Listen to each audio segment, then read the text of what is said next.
Ya, terima kasih buat Ko Denny dan teman-teman yang udah melayani kita hari ini. Oke, selamat pagi menjelang siang teman-teman.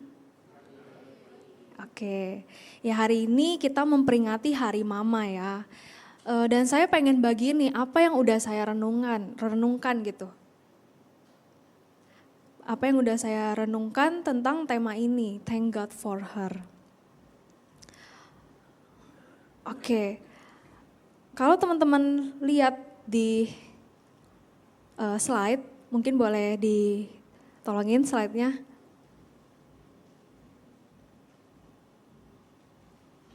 Boleh tolong di next.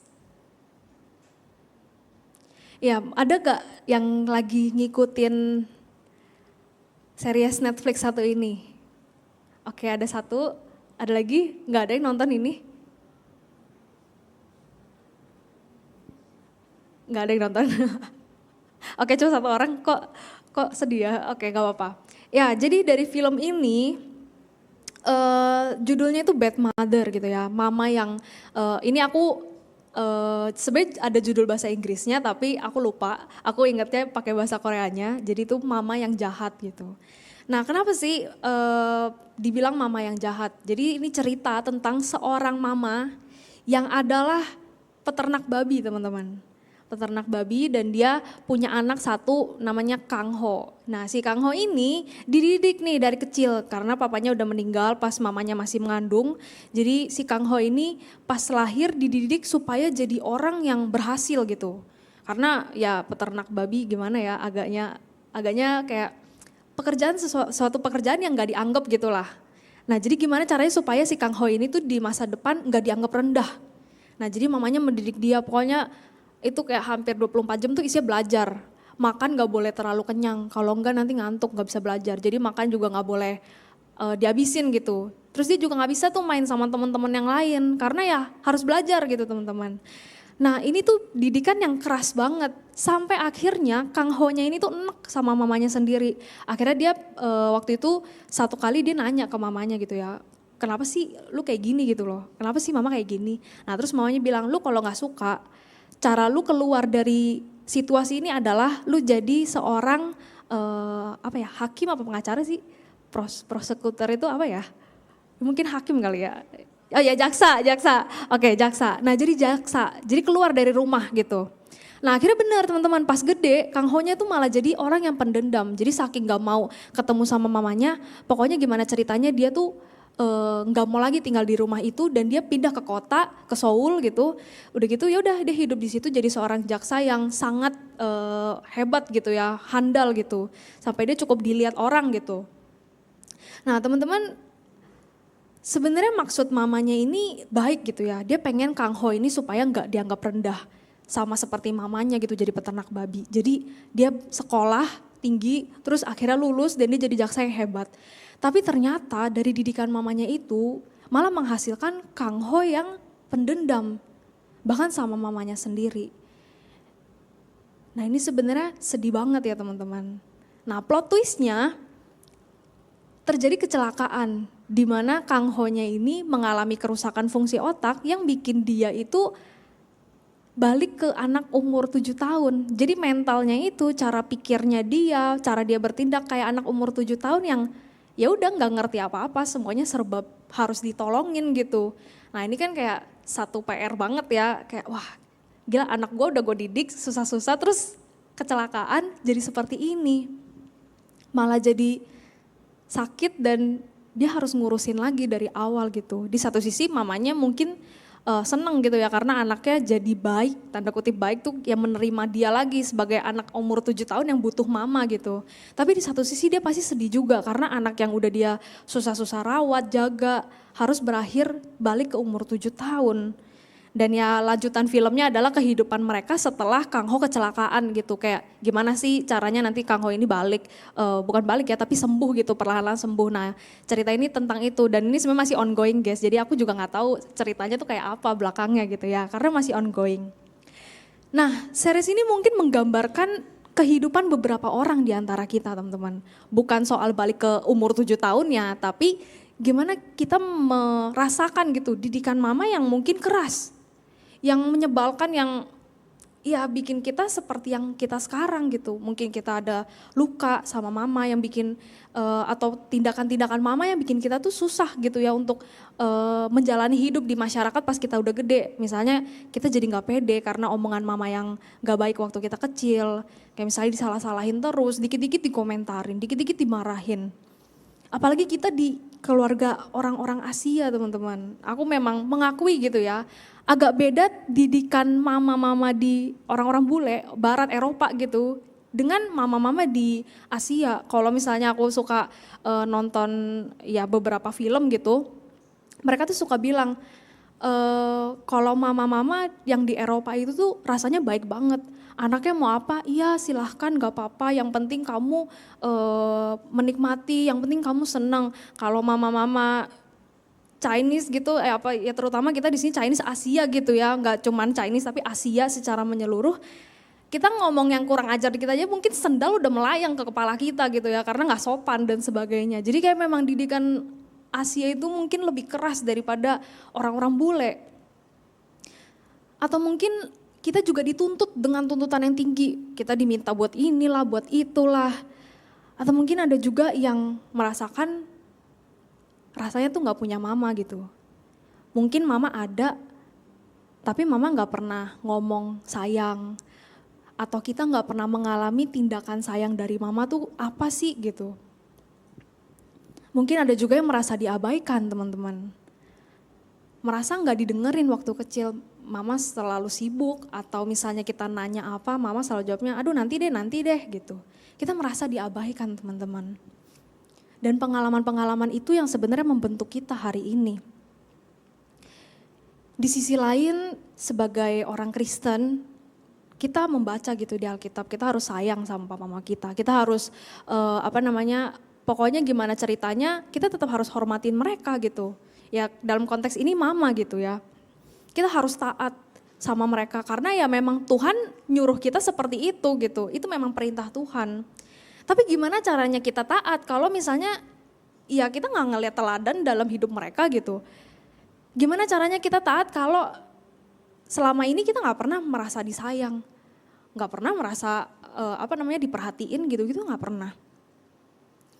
Gimana rasanya kalau setiap kali kita ngomong malah dibalas dengan nasihat gitu. Misalnya kita cerita, terus nanti dibalas dengan nasihat, itu kan malesin banget. Gimana caranya kita bisa sayang sama mereka kalau misalnya mereka aja kayak gitu. Memang sih teman-teman, kita tuh lahir dari rahim seorang mama. Tapi kita perlu mengiyakan kalau gak semua orang bisa merasakan sayangnya mama ke kita gitu. Terus emangnya kita bisa bersyukur dengan kehidupan mama dalam kehidupan kita kalau seperti itulah mama kita.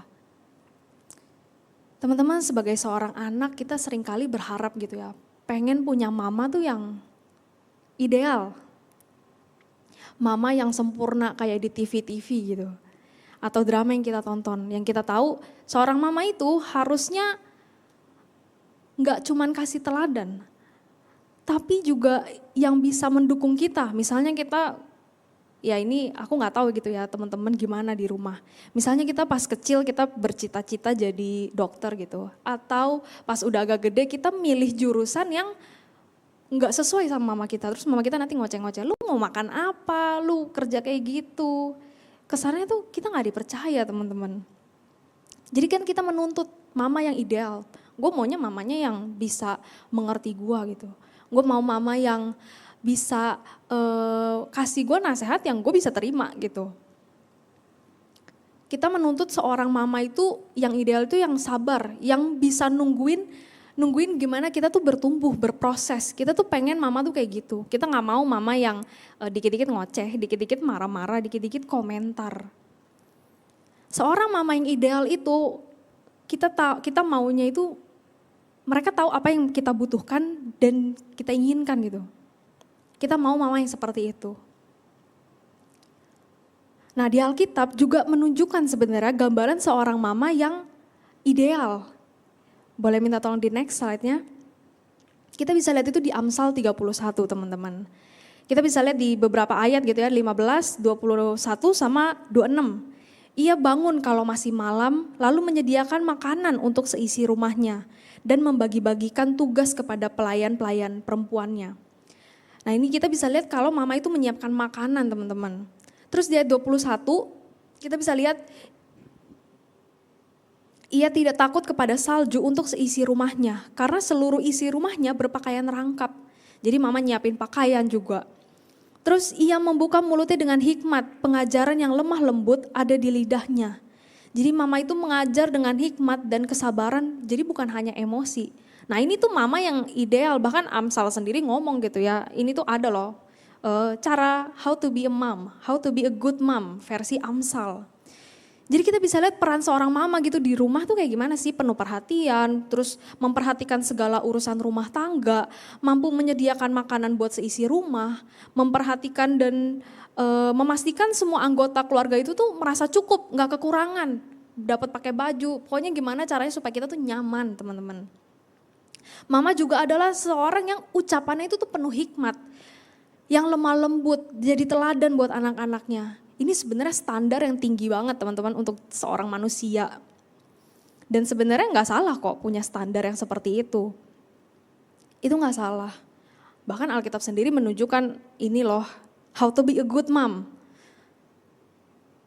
Nah di dalam Alkitab kita juga menemukan gitu ya, mungkin mama-mama yang baik. Boleh di next slide-nya. Ada seorang ibu yang begitu mengasihi Tuhan, contohnya Hana gitu ya, mamanya Nabi Samuel. Jadi Samuel ini sejak kecil diajarin gimana caranya mengasihi Tuhan. Nah ini teladan yang baik ya teman-teman. Terus mungkin kita juga tahu Eunike, mamanya Timotius, yang kita tahu Timotius itu kan asistennya Paulus gitu ya. Nah gimana mamanya itu tuh mewariskan imannya gitu sampai Timotius tuh bisa pelayanan jadi asistennya Paulus nih. Paulus ini kayak rasul gede gitu ya. Nah bisa jadi pelayan Tuhan gitu, jadi hamba Tuhan.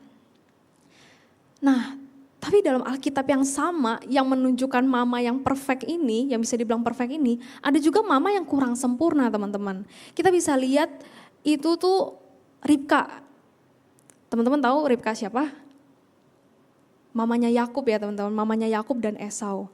Nah kalau di perjanjian lama kita tahu nih, gara-gara mamanya, ini tuh dua saudara ini tuh berantem teman-teman sampai ya kabur. Yakub akhirnya kabur dari rumah karena karena dia takut berantem sama Esau, karena dia mengambil hak kesulungan Esau atas anjuran mamanya. Terus kita juga bisa lihat favoritismenya gitu ya, favoritisme dari mamanya, pilih kasih lah gitu ibaratnya, pilih kasih.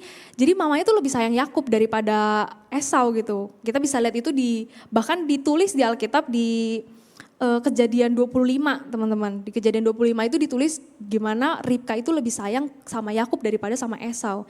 Ini pilih kasih teman-teman, ini kan sesuatu yang deket gitu ya sama kita.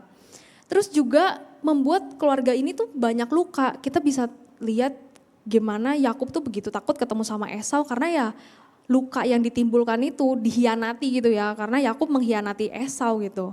Nah terus kita juga bisa lihat Rahab. Rahab ini tuh nenek buyutnya Raja Daud.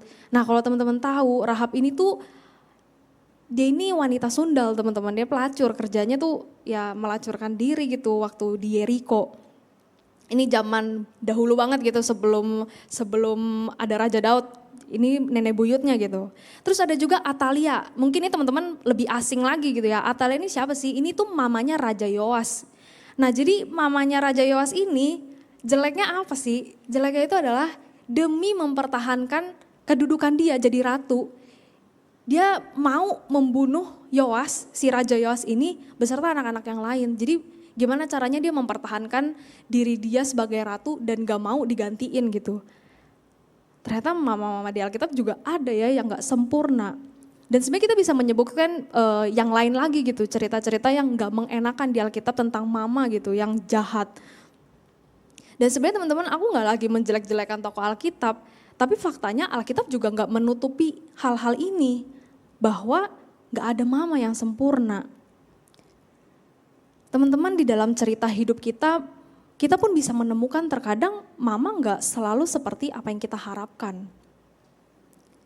Mungkin waktu kecil kita sering mikir gitu ya, kayak boleh minta tolong di next slide-nya. Betul sih, kadang aku tuh memang nakal dan salah. Tapi nggak harus dibentak atau dipukul kan.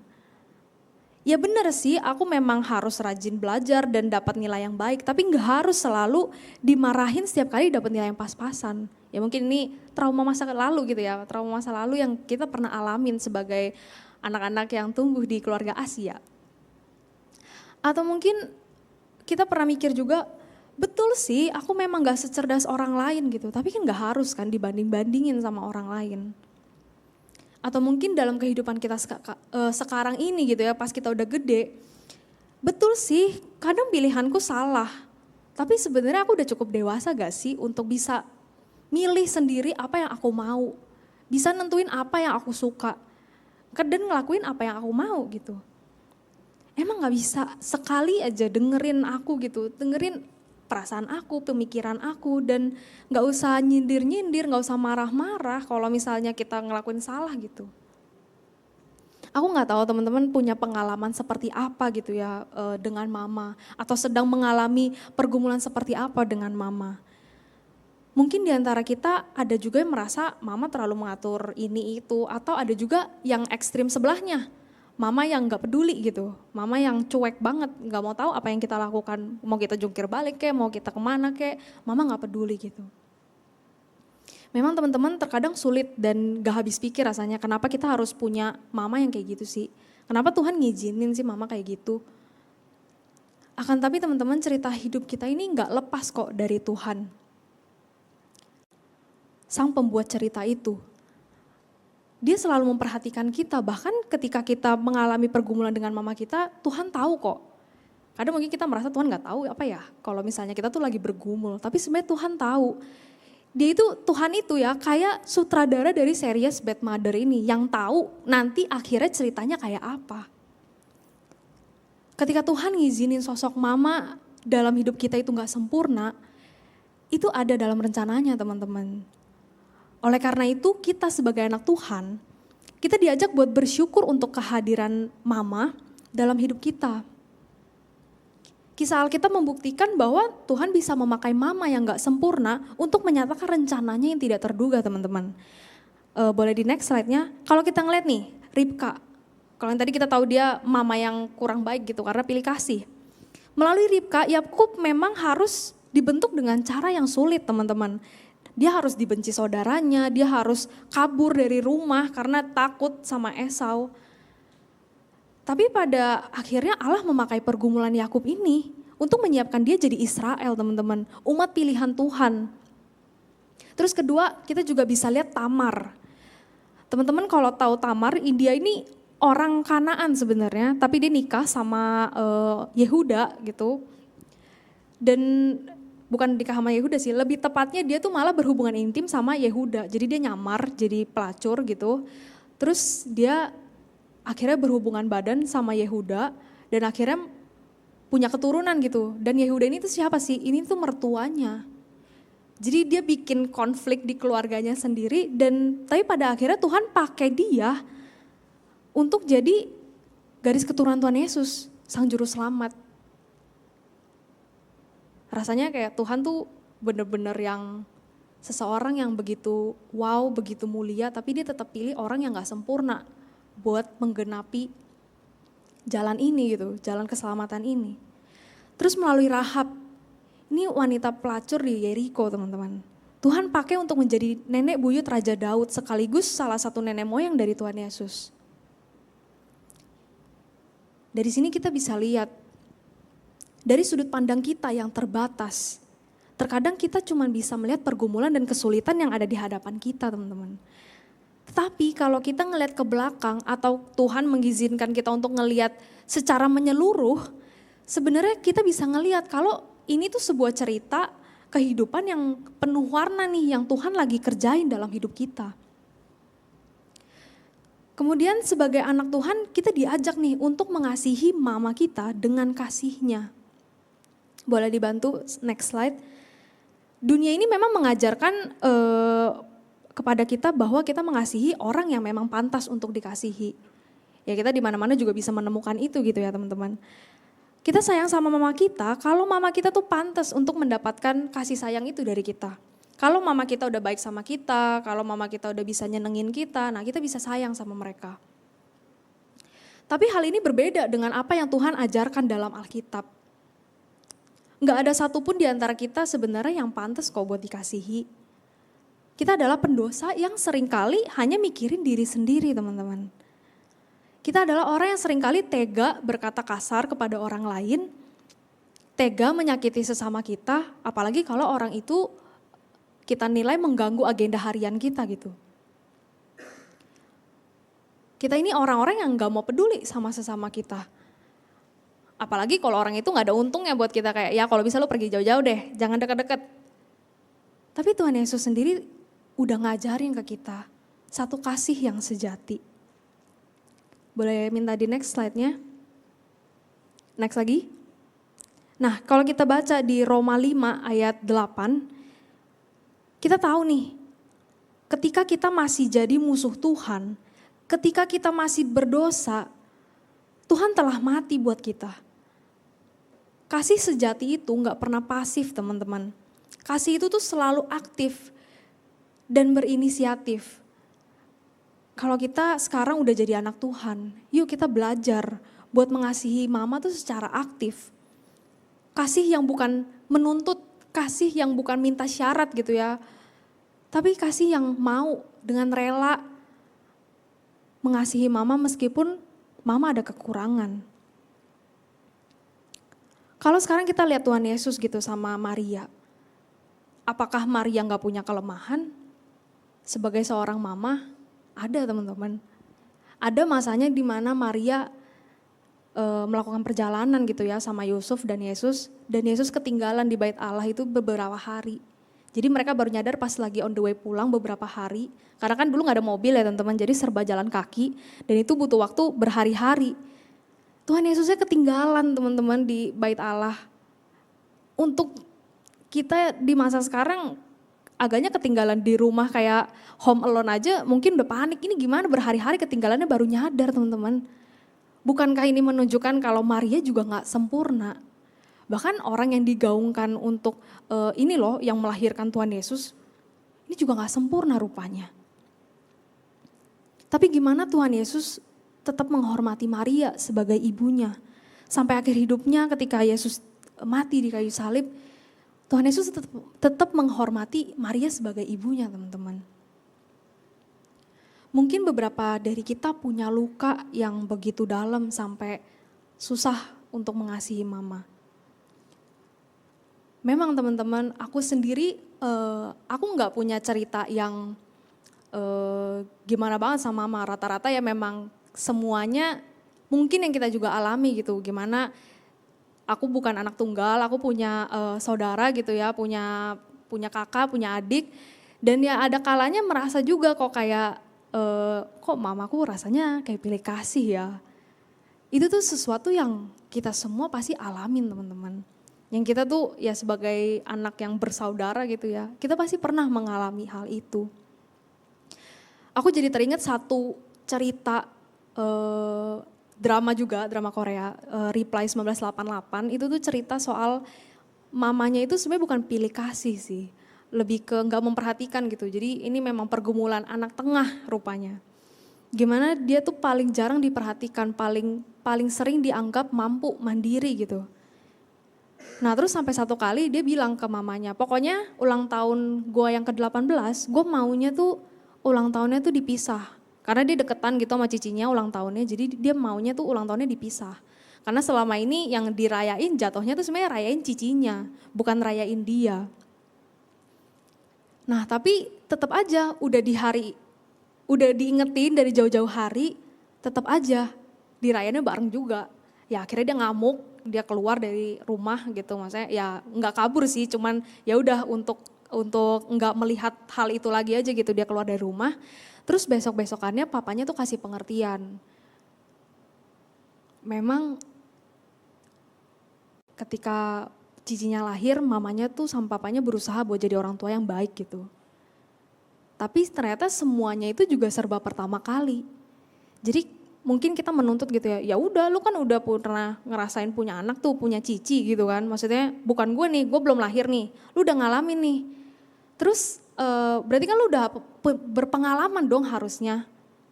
Tapi ternyata enggak teman-teman. Kayak kita hidup aja setiap hari tuh tetap ada yang baru yang kita pelajarin. Jadi buat mama kita mungkin yang kita punya saudara gitu, mungkin di atas kita entah itu cici, entah itu koko, ya kita menuntut gitu ya, mama kan harusnya udah berpengalaman, udah pernah punya anak, harusnya bisa dong mengurus aku dengan benar, menjadikan aku tuh orang yang bisa menikmati hidup atau yang mama bisa dong harusnya memperhatikan aku. Ternyata buat mama kita, punya anak 2 itu juga pertama kali. Apalagi nanti dedek kita lahir. Ternyata buat mama, pertama kali juga punya 3 anak. Gitu seterusnya kalau misalnya anaknya ada 7 ya seperti itu, semuanya serba pertama kali dan jadinya aku sadar gitu kayak, oh iya ya ternyata memang semuanya serba pertama kali. Namanya pertama kali gak ada yang sempurna. Jadi mau nuntut gimana pun gak akan bisa. Karena ya gak ada yang sempurna teman-teman. Bahkan kita sendiri pun gak bisa untuk jadi perfect. Memang dalam firman Tuhan tertulis gitu ya, hai anak-anak, taatilah orang tuamu di dalam Tuhan. Karena haruslah demikian. Hormatilah ayahmu dan ibumu, ini adalah suatu perintah yang penting seperti yang nyata dari janji ini. Janji di mana nanti kita akan menuai gitu ya, kita akan berbahagia selama di bumi.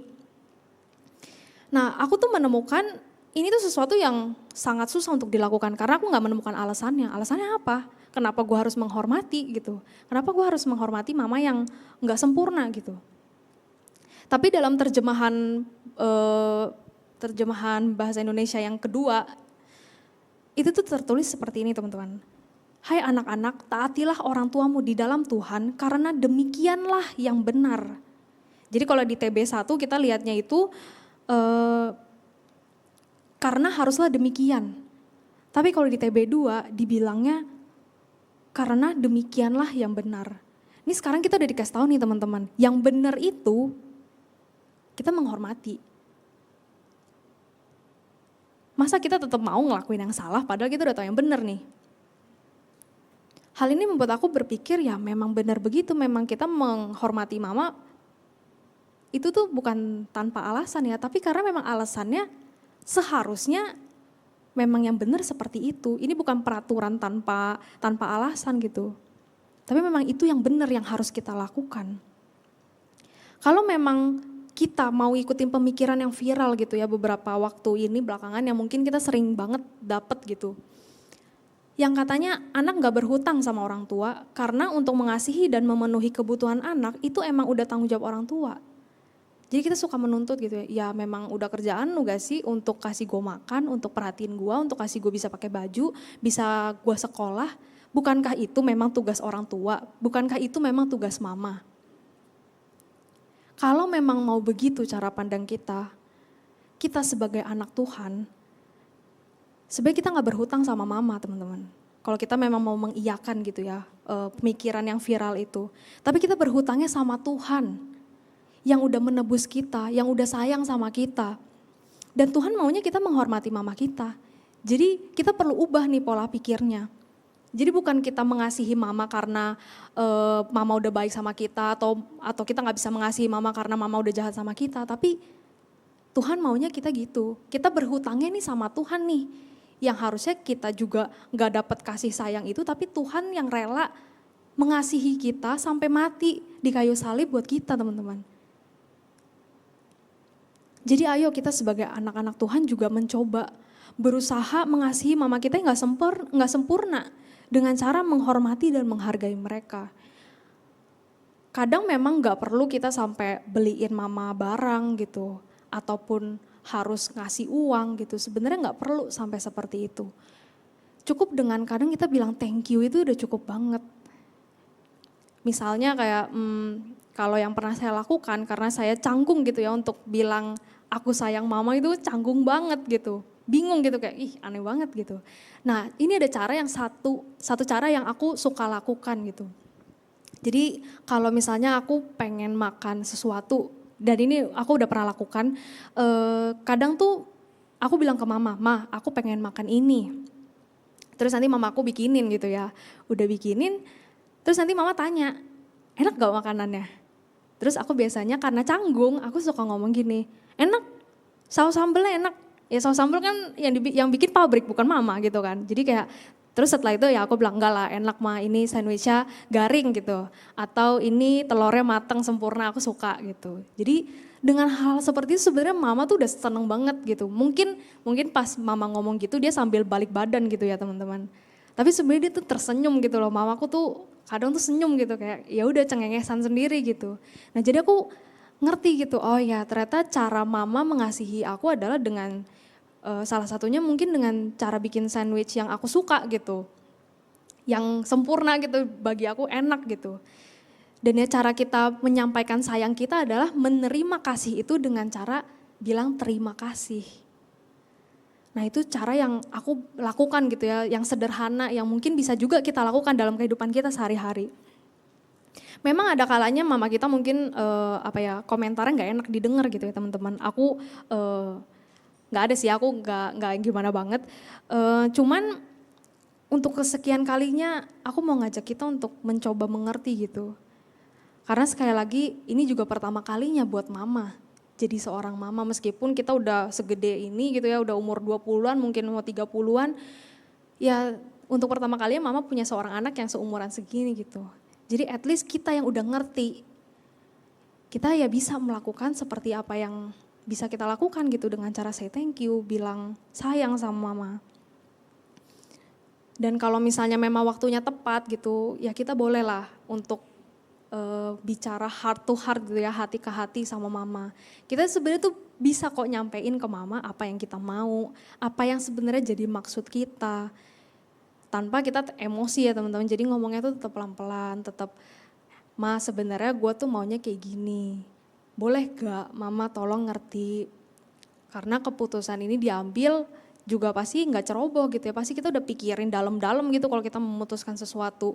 Apakah ini menguntungkan kita atau enggak, atau apakah ini keputusan yang baik apa enggak, pasti kita sendiri udah mikirin gitu. Cuman gimana kita mengkomunikasikannya juga dengan bahasa yang lembut gitu.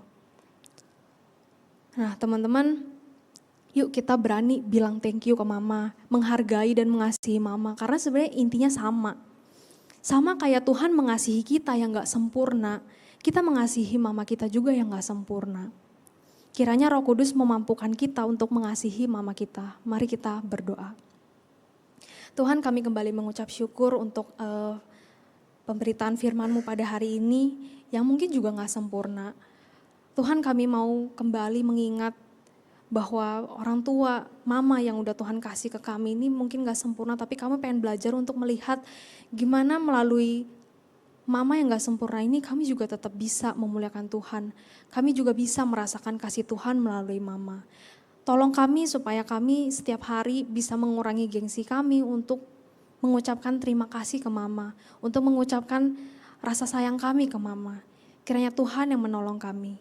Terima kasih Tuhan Yesus, hanya dalam nama-Mu kami berdoa dan mengucap syukur. Amin.